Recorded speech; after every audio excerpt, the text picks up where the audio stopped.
반갑습니다. 연휴를 잘 보내셨죠? 명절을 5일 연휴 쉬고 또 이틀 일하고 또 이틀 또 쉬게 되었습니다. 이 자주심이라는 것은 어떤 측면에서 멀리 뛰기 위한 그런 움츠림이다. 더 멀리 뛰기 위한 것이다. 그렇게 생각할 수 있습니다. 그런데 자칫 잘못하면 우리는 그 타성에 젖어서 게으름이 우리를 찾아오게 되는 그런 결과에도 초래할 수 있습니다. 그렇기 때문에 느슨해진 마음을 다시 한번 조여서 우리가 새롭게 출발해야 되지 않겠냐 그렇게 생각이 됩니다. 밤이 깊으면 깊을수록 새벽은 가까워져. 추운 겨울이 다 지나서 이제 겨울이 지나면 봄이 오듯이 이렇게 우리가 이제 움츠렸던 것을 활짝 펴고 다시 도약해 하는 그런 봄이 다가왔습니다. 4일날이 입춘이라고 그러죠. 입춘. 대부분 입춘 대길, 건양, 다경 그런 말을 합니다면은 봄에는 모든 것이 대길하라. 좋은 운이 많이 있어지기를 원합니다. 그런 뜻이고요. 건양, 다경은 경사스러운 일이 많았으면 좋겠다. 그런 뜻으로 우리 선조들이 늘 했는데 그 입춘대길 좋은 일이 많이 있어지고 또 경사스러운 일이 여러분의 삶 속에 많이 있어지기를 주의 이름으로 축원합니다. 시편 두 번째 강의인데요. 첫 번째 강의는 시편 전체의 서문이라고 그렇게 말할 수 있을 것입니다. 그렇다면 이 편은 이제 도입부에 해당하는, 그러니까 복 있는 사람이 어떤 사람이냐라는 것에 대해서 우리가 공부했죠. 진정으로 복 있는 사람은 죄가 없다, 깨끗하다고 하는 사람이 복이 있다. 그리고 그것이 강가에 심기운 사람이라야 복이 있다. 그래서 강가는 포도나무처럼 아니면 하나님의 궁정에 심기운 자, 그런 사람들이 복이 있다. 그렇게 말할 수 있을 것입니다. 그렇다고 한다면 오늘 시편 2편은 시편 전체의 도입부에 해당하는 그러죠. 그러니까 시편을 읽는 모든 독자로 하여금 하나님 앞에 입맞추라, 그런 말이죠. 그와 교제하지 않으면, 그런 뜻으로도 포함하고 있습니다. 더 엄밀한 의미로서 보게 되면 누가복음 7장 53절에 보게 되면 옥합을 깨트리는 여자가 있었습니다. 300데나리온도 더 되는 나디향을 깨트려서 주님의 발에 붓고 자기 머리털로 씻는 사람이 있었습니다. 그랬더니 그거를 힐난하고 그 여인을 비판했던 사람을 향해서 주님께서는 내가 너희 집에 왔을 때는 너희는 나에게 발 씻을 물도 주지 않았었다. 근데 이 여자는 300데나리온도 더 되는 이 나디향을 붓고 그의 머리털로 발을 씻고 계속 입맞추었다라고 말해요. 그것을 두 번이나 연거푸 입맞추었다라는 말을 쓰고 있습니다. 여기서는 주로 우리가 생각해 볼 때 그분과 소통이라고 하는 커뮤니케이션을 말하죠. 근데 누가복음 7장 53절에서 보면 그 발 앞에 입맞추었다라는 말을 쓸 때 경배의 의미를 가지고 있다, 그렇게 말할 수 있을 것입니다. 그렇기 때문에 이 시편 2편의 핵심 도입부의 단어는 그와 입맞추라는데, 다른 측면으로 보면 그와 소통도 중요하지만 그분 앞에 경배하는 것, 그 발 아래, 그의 통치의 영역 아래 그 발 앞에 무릎을 꿇는 것이다 라는 것을 생각해 보게 하는 단어다. 그래서 우리가 그분 앞에 경배를 해야만이, 그분과 입맞추지 않으면 다 허사다. 세상의 모든 것이 허사를 경영하는 것이다.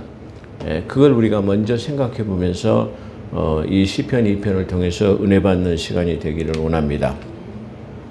그래서 시편 1편은 복 있는 사람에 관한 것이면 축복받은 자의 삶, 복 있는 자의 삶, 그리고 시냇가에 심은 나무, 즉 하나님의 궁정에 심기운 나무라면 시편 2편의 주제는 하나님의 아들이신 예수 그리스도와의 교제, 즉 통치 영역에서 벗어나 살 수 없음을 말하는 것입니다. 그러니까 이 시편의 2편의 주제는 내가 내 아들이라고 말했다. 또 내 아들에게 세상의 땅끝까지의 모든 것을 그의 유업으로 주었다. 상속자다 말한다. 그래서 그와 교제하지 않으면 너희가 그 가는 길에서 속히 망하게 된다라고 하는 거야. 간단하게 핵심부를 말한다면 이것에 대해서 설명하고 있다. 그렇게 말합니다. 그래서 그의 통치 영역에 있어서는 벗어나 살 수 없다. 세상의 군왕들과 간원들이 아무리 지혜와 명철과 권세가 있다 할지라도 그 높으신 하나님의 지혜와 명철에 비해서는 아무것도 아니다. 그러니까 너희가 하나님을 떠나서는 그리고 너희가 살 수 없다. 그런 것을 지금 말하고 있다. 그렇게 볼 수 있죠. 그래서 어찌하여라고 시작하는 이 시편은, 이 편은 어찌하여라는 의문사로 시작하는 이 말은 한낱 피조물에 불과한 세상의 군왕들이 자신의 권세를 가신한 나머지 창조주 하나님의 절대 권위에까지 도전하는 어리석인 행위에 대한 저서와 경악스러움을 단적으로 표현한 것이라고 할 수 있을 것입니다.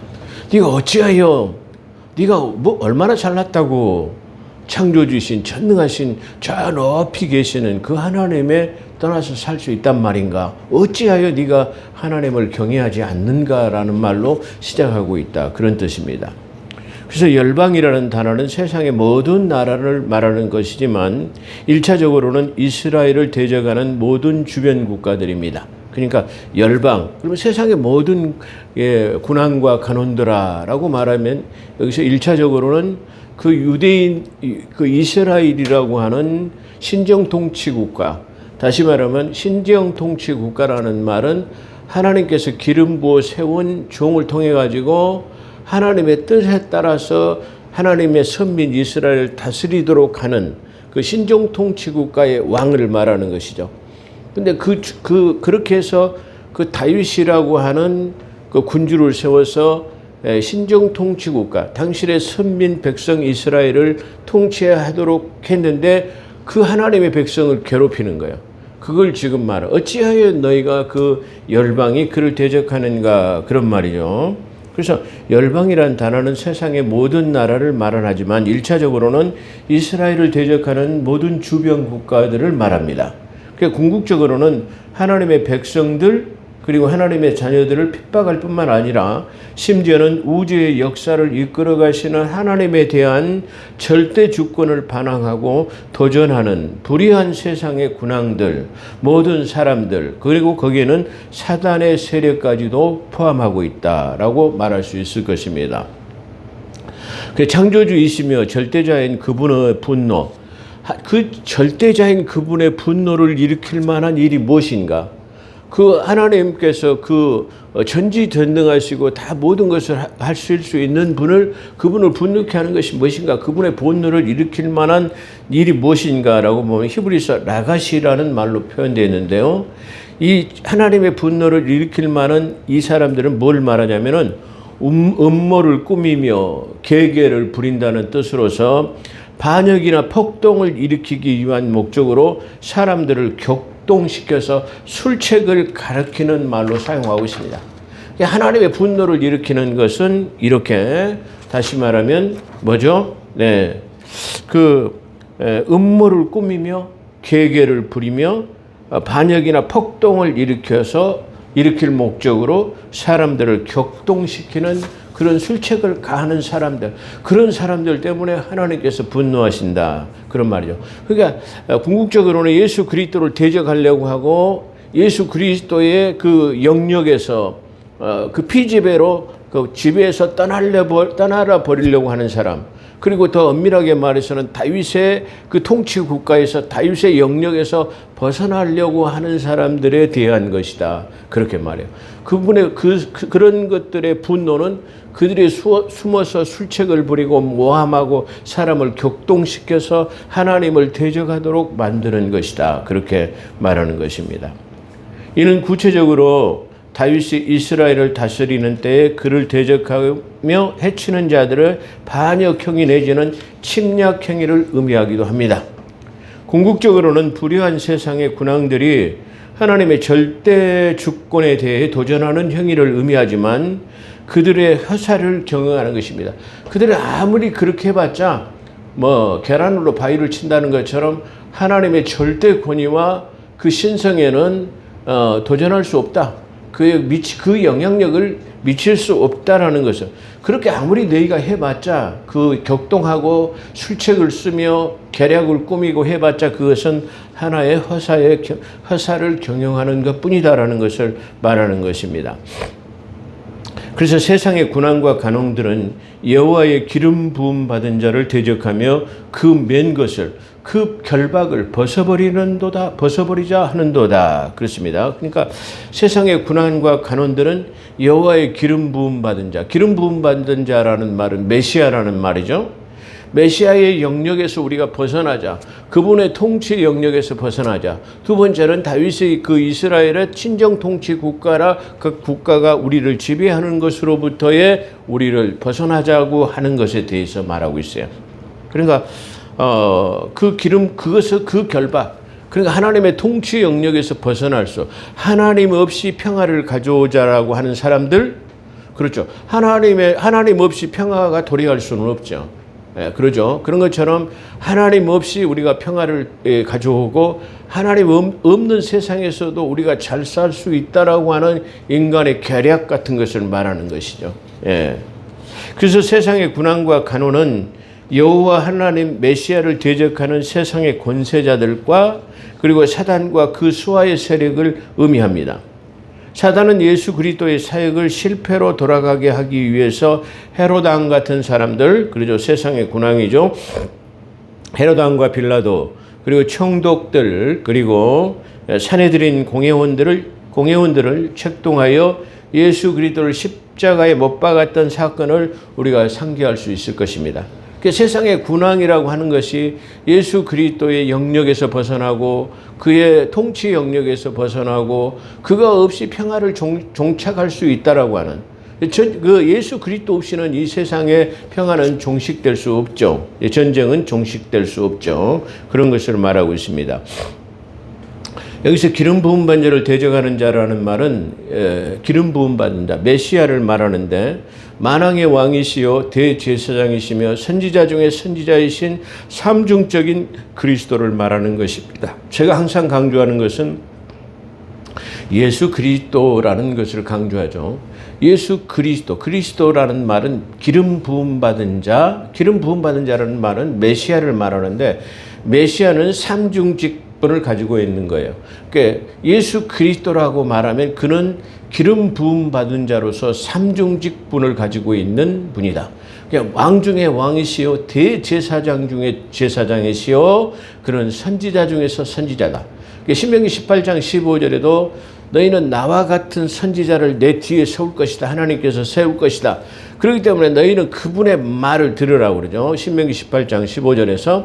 그러니까 나와 같은 선지자. 모세는 자기를 선지자 중에 선지자라고 지칭하면서 내 뒤에 나보다 더 큰 선지자가 있을 거인데 너희는 그분의 말을 들으라는 말을 신명기에서 남겨놨죠. 그런 것처럼 또 요한복음 6장에서도 그는 선지자 중에 선지자였다라고 증거하고 있죠. 그렇기 때문에 예수님께서는 만왕의 왕이시요 대제사장이시고 선지자 중에서 선지자라고 하는 삼중직 직분을 가지고 있는 것이에요. 그래서 사무엘하 5장 3절에 보면 다윗도 기름 부음을 받음으로써 하나님께로부터 부여받은 왕적 소명과 권한을 신종 통치 국가의 왕으로서 그리스도의 대리자임을 나타냅니다. 그러니까 그래서 예수 그리스도는 하나님의 아들로서 세상의 통치자를 말하시지만, 여기서 다윗은 자꾸 국소적으로 이스라엘이라고 하는 나라의 그 하나님의 선택한 백성들을 기름 부음 받음으로써의 왕적인 권세를 가지고 신정 통치 국가라고 하는, 여기서 우리가 신정 통치 국가라는 것을 생각해 보면은 어떤 말이냐면은 신명기에서 보게 되면 왕의 그 규례가 있죠. 왕의 그 지켜야 할 율법이 있는데, 왕은 하나님의 말씀을 등사해서 늘 그 곁에다 놓고 그것을 갖다가 그 하나님의 말씀으로 백성들을 다스리는 거예요. 그러니까 하나님의 뜻에 따라서 내 생각과 방법이 아닌 하나님의 통치 방법으로 하나님의 대리자가 되어서 백성들을 다스리는 걸, 그걸 말할 때 신정 통치 국가예요. 그러니까 어떻게 보면은 다윗의 이전에 사울이라는 사람은 어떻게 했죠? 자기 마음대로 하나님의 뜻에 따라서 묻지 않고 자기 마음대로 통치 영역, 자기의 고난과 그 명예와 권세를 가지고 마음대로 휘두르는 사람이야. 그렇기 때문에 하나님의 선택한 이스라엘 백성들을 다스리기에는, 통치하기는 너무나 부족한 거예요. 그래서 그는 하나님의 묻지 않고 자기 뜻대로 행하기 때문에 그 신종 통치 국가의 왕으로서는 부적절한 사람이에요. 그렇기 때문에 그를 갖다가 패하고 하나님께서는 당신의 뜻에 따라서 백성들을 이끌어갈 다윗을 통치자로, 신종 통치 국가의 왕으로 세웠다라는 말입니다. 세상의 군왕과 간호는 그 맨 것의 결박을 벗어버리려고 하는데 메시아의 우주적 통치권에 대항하며 도전하는 행위를 말하지만 1차적으로는 다윗의 지배하에 있던 암몬과 아람 등을 그렇게 말하기도 한다는 사실입니다. 사무엘하 8장 12절과 사무엘하 12장 26절로 31절에 나와 있죠. 세상의 군왕과 간원들은 아무리 자기들이 그 예수 그리스도 결박 맨 것을 풀어버리자고 발버둥 칠다 할지라도 그 발버둥 침과 허적거림을 바라보신 듯이 하나님께서 하늘에 저 높이 계신 분이 웃으심이여라고, 암만 바둥거리고 암만 술책을 쓰고 개교를 부리고 격동을 시킨다 할지라도 그것은 그분의 통치 영역에 그 권한의 위험에 도전할 수 없고 미치지 못한다. 그러게 보니까 저 위에 높이 계신 보좌에서 그런 사람들을 받아볼 때 참 우습다, 그런 얘기죠. 예. 그래서 군왕과 간원들의 바둥거림과 허우적거림을 바라보신 듯이 하늘에 계신 분이 웃으심이요. 이는 하나님을 가리키는 말로서 하늘의 높은 곳 그리고 위엄과 권세를 상징하는 바, 세상의 군왕들의 비교할 수 없는 전지전능하신 분으로서 온 우주를 다스리시는 만왕의 왕을 말씀하시는 것이요. 그가 계신 곳, 그가 계신 곳은 저 높이 계신 곳, 삼층천이라고 하는 유리바다 위에 계신 분을 말하죠. 어떤 사람 요한계시록에 보면 유리바다라는 곳이 나오니까 그 유리바다, 그 바다가 많이 해수면이 얼어가지고 유리바다가 됐는데 그 높은 그 유리처럼 그냥 그 해수면이 얼어가지고 유리바다, 큰 얼음으로 이렇게 쫙 빙판이 깔려 있는 것을 말하는데 어떤 사람들 그걸 믿지 않아요. 그걸 믿지 않는 것은 창조사역, 창세기에 보게 되면은 이 우주가 먼 물로 차 있었어요. 근데 그 물을 마치 하나의 거대한 사과로 본다면 사과를 칼로 절반을 딱 잘라가지고 이 위에 사과는 저 하늘 위로 물러가게 하고 아랫상으로는 땅으로 물러가게 했어. 그래서 그 공간을 창궁이라고 하고 밑으로 물러간 물을 갖다가 바다라고 말하고 저 하늘에 있는 물을 윤물이라고 말했어요. 그렇다고 한다면 우리 저 삼층천 위에는 거대한 물이 형성되어 있어가지고 마치 얼음처럼 탁 해수면이 얼어가지고 그게 이렇게 들려있는 듯한, 그래서 저 위에 바다 위에 얼음이 있다는 것을 왜 생각하지 못하는지 모르겠어요. 이와 같이 삼층편이라고 하는 것은 그 위에 높이 계신 분을 지금 말할 때 설명하고 있다. 그래서 삼층천이라고 하는 유리바다 위에 계신 분으로서 1000억 개의 우주 행성들, 이 1000억 개라고 하는 것은 다시 말하면 이 지구는 저 우주의 이게 두째 하늘이 위에 있는 은하계, 해와 달이 뜨는 성과 성단이 있는 그곳을 말하는데 그 위에는 1000억 개도 넘는 행성들이 이게 있어요. 근데 그 1000억 개의 행성들이 하나님의 섭리에 의해서 도킹하죠. 절대로 자기 그 공전과 자전의 정확한 하나님의 계산법에 의해서 도킹하지 않고 운행해 가고 있다라는 거예요. 근데 거기에 그 우주의 행성들은 이 지구보다 수만 개, 수천만 배, 아니 수억 개보다도 더 큰 행성들이 거기는 많아요. 만약에 그것들이 우주보다 이 지구보다도 큰 행성들이 도킹해 가지고 거기에 그것이 파편으로 운석으로 이 땅에 떨어진다면은 이 지구는 전쟁터와 같이 폐허가 될 수밖에 없어요.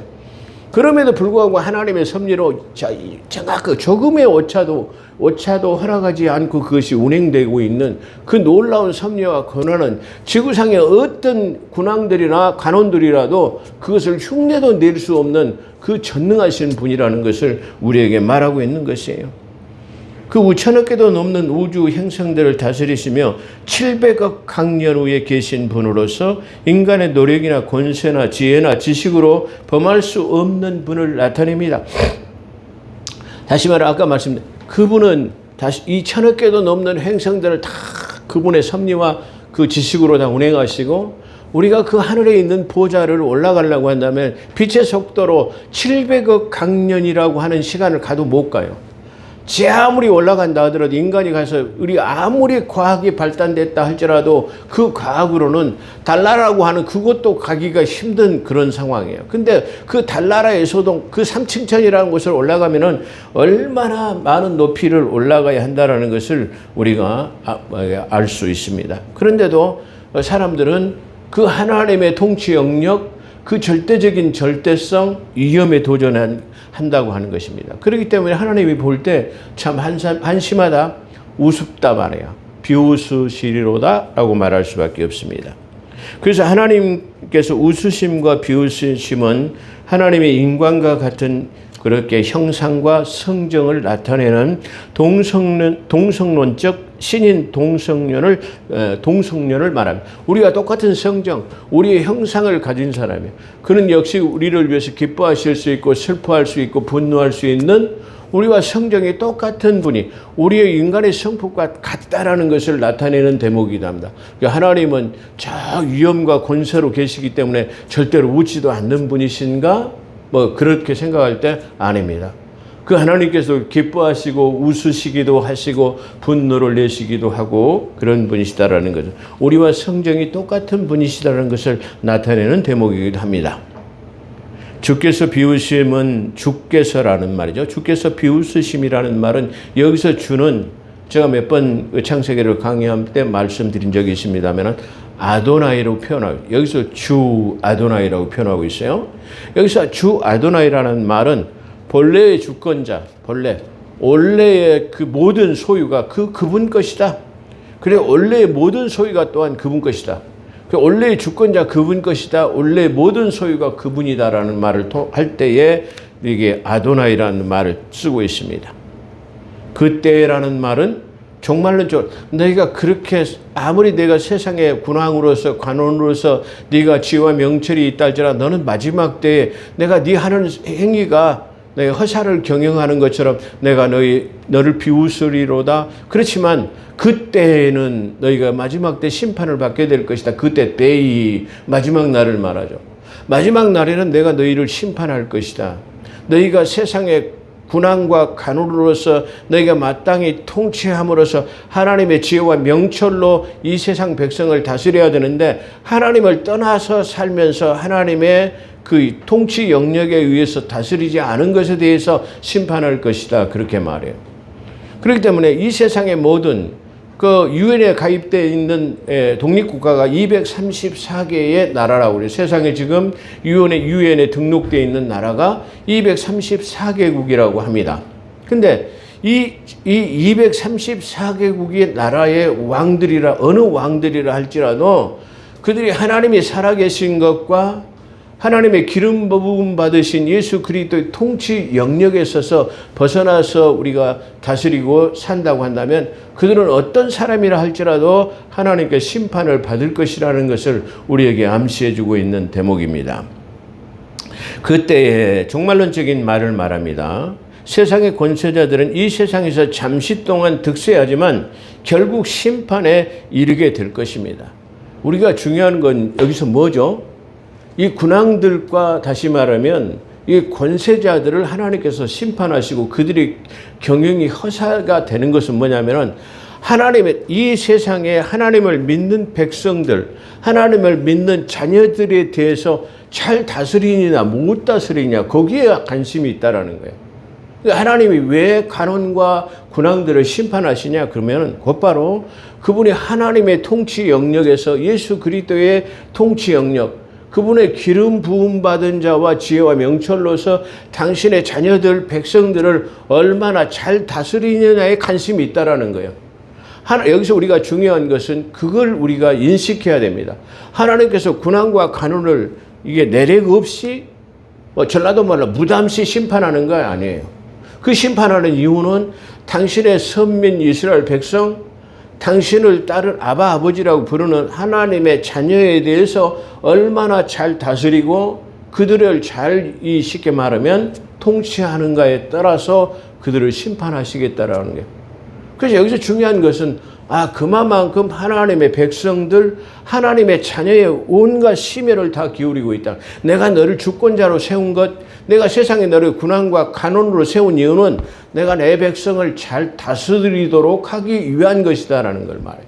그래서 하나님께서 얼마나 당신의 자녀와 백성들에 대해서 깊은 애정과 사랑과 관심을 가지고 있다라는 것을 단적으로 나타내는 말이기도 합니다.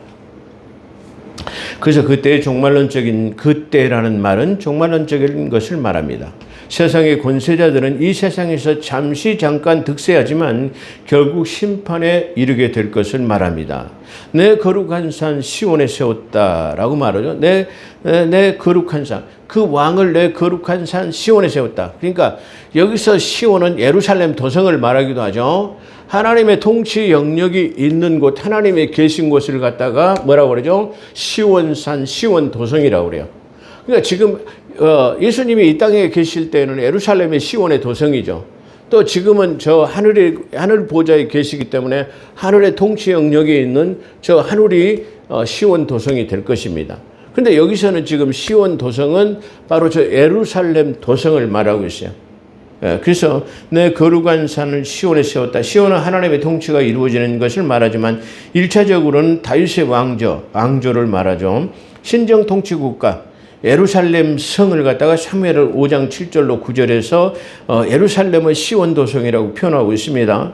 열왕기상 8장 1절에도 보면 예루살렘을 시온 도성으로 말하고 있습니다. 장차 마지막 날 완성될 하나님의 나라도 시온의 도성이 될 것입니다. 다시 말하면 예수 그리스도께서 재림하셔가지고 저 예루살렘에 입성하셔서 제3성전에 계실 것입니다. 그래서 그 천년왕국이 지난 그때는 바로 예루살렘이라고 하는 저 에스겔 성전이 바로 시온 도성이 될 것입니다.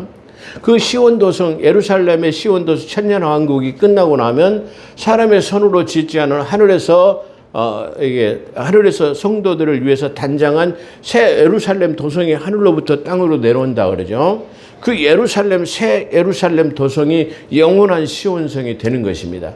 그런 것처럼 지금은 저 예루살렘이라고 하는 시온 도성은 다윗이 통치하고 있는 동안의 신정 통치 국가의 예루살렘을 말하기도 합니다. 그래서 우리는 늘 시온 도성이라고 하는 시온성은 두 개의 시온성을 가지고 있죠. 하나는 저 지금 예루살렘 시온 도성, 지금은 저 하늘 보좌에 있는 하늘의 도성을 말할 수 있는 것이기도 합니다. 그래서 예루살렘 사무엘하 5장 7절로 9절, 열왕기상 8장 1절로 말하지만 장차는 마지막 날 완성된 하나님의 나라에서 세워질 새 예루살렘 도성을 말하고 있습니다. 새 예루살렘 도성은 히브리서 12장 22절과 요한계시록 21장 2절에 잘 나타나 있습니다. 결론입니다. 내가 칙령을 전하노라. 여기서 칙령, 명령이라고 하는 것은 바로 이 세상의 군왕들도 칙령으로 선포하면 그 백성들이 지키지 않으면 안 돼요. 그런 것처럼 하나님께서 내가 칙령, 영을 내리노라 그렇게 말하죠. 내 아들을 세상의 유업으로, 세상의 유업의 상속자로 세웠으므로 그를 대적하는 자는 철장으로 부술 것이며, 철장이라는 말은 쇠로 만든 쇠 공이를 말해요. 쇠 공이로 마치 질그릇을 이게 부숴버리는 것 같은 것을 말하죠. 예. 우리가 쉽게 생각해 보면 그 참깨를 이게 볶아가지고 찌려고 한다면은 그 절구공에다 넣어가지고 그걸 다 해가지고 이게 파쇄해버리는 그런 것을 말하죠. 철장이라고 하는 것은 쇠 공이로 질그릇을 부순 것 같이 내가 마지막 그때에 내가 다 부숴버리겠다. 내 아들을 세상에 통치자로 세웠다. 절대 위엄과 권위와 이게 유업으로 그 아들의 세상의 모든 권한을 내 아들에게 주었다. 그렇기 때문에 너희가 내 아들의 아들, 내가 세상의 칙령을 선포하노라. 내 아들에게 복종하고 순종하지 않으면은 내가 마지막 날 천상 권세로서 너희를 파쇄해 버릴 것이다 라고 말합니다. 그러면서 그 아들의 지혜와 교훈을 받으라. 그 아들과 지혜와 교훈을 받으라. 다시 말해 세상의 군왕들은 세상의 모든 인간과 백성들, 인간들을 말하죠. 특별히 하나님의 선택한 이스라엘 백성들도 말하지만은 하나님의 자녀들을 너희가 하나님의 지혜와 명철로 그 모든 인간들을 잘 다스리라. 믿는 사람뿐만 아니라 믿지 않는 자들이라도 편하게 살 수 있도록 해라. 그런 뜻이에요. 그래 그 아들의 지혜와 교훈을 받아야 됩니다. 그를 경외하며 의지하여 그 아들과 입맞추지 않으면, 제가 서두에 말씀드렸죠. 우리 제목이 입맞춤인데요. 입맞추지 않으면 그랬어요. 저는 이 말을 갖다가 입맞춤이라고 생각할 때 커뮤니케이션, 소통이라고만 생각했어요. 근데 성경 어디에도 입맞춤에 대해서 정확하게 나타나지 않았지만 아까 제가 말씀드린 것처럼 누가복음 7장 45절에 보면 그 여인이 계속해서 그 발 아래 입맞췄다라는 말을 쓸 때 2번이나 나왔다겠죠. 그런 것처럼 그 발에 입맞추리라는 것은 자기 몸을 최대한으로 낮춰가지고 그분을 경배한다라는 의미가 들어있어요. 그래서 여기서 입맞춘다라는 것은 그분과 소통하는 것뿐만 아니라 너는 그분 앞에 경배하지 않으면, 다시 말하면 경배라는 것은 내가 몸을 숙이고 그분의 통치 영역 아래 들어오지 않으면이라고 하는 뜻이 그 속에 들어있단 말이에요. 그래서 입맞춤이라고 하는 것은 절대적인 의미로 보면 그분의 통치 영역으로 항복하고 그분 앞에 경배하지 않고 머리를 숙이지 않으면이라고 하는 뜻이 그 속에 들어있다는 말이에요. 그래서 그를 경외하고 의지하며 그 아들과 입맞추지 않으면 너희가 행하는 그 길에서 뭐요? 속히 망하리라는 거예요. 너희가 그분 앞에 경배하지 않고 그분과 소통하지 않으면 너희는 허사를 경영할 뿐만 아니라 너희가 하는 일은 망하게 될 것이다라는 거예요. 나는 믿음의 사람들이 한 번쯤 갔다가 그것을 도전해 보지 않는다라는 것이에요. 한 번쯤 왜 믿음의 생활을 하면서 몇십 년 신앙 생활을 하면서 왜 하나님이 살아계신가? 가슴 하나님은 살아계셔서 나를 위해서 일하고 계신가를 체험하지 않는다라는 거예요. 왜 그렇지 않을까요? 그렇게 몸이 건조한 신앙생활을 하게 되면 우리는 아무리 신앙생활을 40년, 50년 한다 할지라도 하나님의 부르심에 그 앞에 설 때까지도 우리는 하나님이 계신 것인가, 만 것인가라는 것을 우리가 생각해 보게 하는 그런 대목이에요. 그래서 우리가 하나님이 과연 살아계신가라고, 하나님은 나를 위해서 역사하신가라고 하는 것을 우리가 믿음의 생활을 하면서도 얼마든지 하나님의 살아계신 것을 체험할 수 있다. 저는 그렇게 생각합니다. 그래서 그를 경외하며 의지하라는 말이에요. 그가 입맞추지 않으면 너희가 그 행하는 길에서 속히 망하고 너희가 하나님을 떠나서 행하는 그 행위는 전부 허사를 경영하는 것뿐이다 라는 것이 이 시편의 도입부에 나타나는 것이에요. 여기서 의지라는 말은 히브리어의 원뜻을 보면은 그를 피난처 삼으라는 거예요. 그분을 피난처 삼아서 그분의 영역 안에, 그분의 그늘 아래 들어가지 않으면, 그분의 날개 아래 거하지 않으면 너희는 그 가는 길에서 속히 망하게 될 것이다라고 하는 것이 바로 이 시편 도입부에, 다시 말하면 시작하는 이 2편에 이것이 기록되어 있다는 사실을 우리가 보게 하는 것입니다. 그렇기 때문에 우리는 그 아들을 경외하고 그 아들을 의지하고 그의 날개 아래 피난처로 삼아서 그분의 영역 안에 있을 때 우리는 허사를 경영하지 않을 것입니다. 그분 안에 있을 때 우리는 지혜와 명철을 받아가지고 이 세상 살아나가는데 승리하는 삶을 살 것입니다. 하물며 고난과 간원이라 할지라도 하나님의 이와 같은 교훈과 지혜를 받지 않는다면은 그걸 하나님의 절대 내가 너를 갖다 마지막 날에 심판할 것이다 라고 말하는 것을 우리가 볼 때에 우리는 그 앞에 피난처로 삼아서 그의 날개 아래 거하면서 우리는 허사를 경영하지 않고 그분 앞에 섰을 때 잘했다 칭찬받는 많은 열매를 맺는 그런 복된 삶이 되시기를 주의 이름으로 축원합니다. 우리가 구정을 지나서 첫 주일을 하나님 앞에 우리가 예배를 드립니다.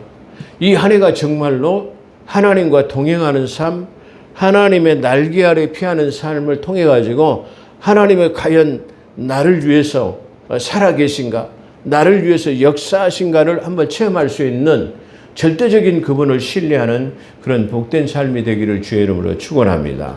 기도하겠습니다. 오 거룩하시고 자비로우신 하나님, 오늘 시편 2편을 통해서 하나님의 당신의 사랑하는 자녀, 하나님 선택한 백성들을 얼마나 사랑하시며 하나님 유인된 세상의 군왕과 간원들에게 너희는 내가 맡긴 자녀와 백성들을 잘 다스려야 한다는 것을 또한 부탁하고 있는 하나님 말씀인 줄로 믿습니다. 또한 우리가 하나님을 떠나서는 어떤 경영도 허사일 뿐이며 그리고 그 길에서 망할 수밖에 없다는 것을 오늘 말씀하시고 계십니다. 그러므로 하나님을 나의 피난처로 삼아 그분을 의지하고 신뢰하는 경외하는 복된 삶을 통해서 우리의 삶이 풍성한 열매를 맺는 2022년이 되게 하사 하나님께서 이렇게 나에게 큰 은혜를 베풀었습니다 라고 하는 고백의 한 해가 될 수 있도록 결실의 한 해가 되어지게 도와주시옵소서. 우리 한국 교회를 복을 내려 주옵소서. 예수 그리스도 이름으로 축복합니다. 우리 포도원 교회를 축복합니다. 하나님 우리 모든 성도들을 예수 그리스도로 축복합니다. 저들의 삶에 풍성한 열매를 맺게 하시고 늘 하나님 만족함을 누리는 복된 삶이 되게 도와주시옵소서. 2022년 표처럼 하나님 여호와는 나의 목자시니 내가 부족함이 없으리로다. 내 원수의 목전에서 내게 상급을 베푸시니 내 상을 베푸시니 내가 하나님 부족함이 없으리로다. 내 잔을 높이 들 수 있는 그런 복된 삶이 되게 도와주시옵소서.